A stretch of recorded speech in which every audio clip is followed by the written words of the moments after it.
இந்த வரிகள்ல இருக்கக்கூடிய அனைத்தும் மந்திர பிரயோகங்கள்.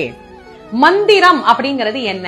சரவண பவ அப்படிங்கிற மந்திரம். முருகப்பெருமானுடைய இந்த 6 எழுத்து மந்திரத்தை சடாட்சர மந்திரமாக நாம் எல்லோரும் அறிந்திருக்கின்றோம். இத ஒரு எழுத்து முன்னே ஒரு எழுத்து பின்னே இப்படி மாத்தி மாத்தி நாம போடுற போது நிச்சயமாக அவை வேறு வேறு பலன்களை தரும். சரவண பவ அப்படின்னு நாம உச்சரித்தால் அனைத்தும் நமக்கு வசீகரமாக மாறும். ரஹன பவச அப்படின்னு உச்சரித்தால் செல்வமும் செல்வாக்கும் நம்மிடத்திலே கூடும்.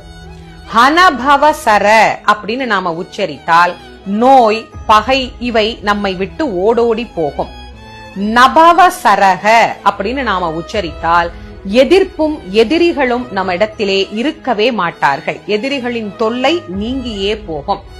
பவ சரஹன அப்படின்னு உச்சரித்தால் அனைத்து உயிர்களாலும் விரும்பப்படும் உயிராக நாம் மாறுவோம்.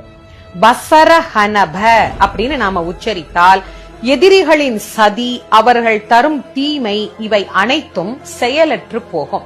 சரவண பவன்னு நேரா சொன்னா ஒரு பலன் நமக்கு கிடைக்கும்.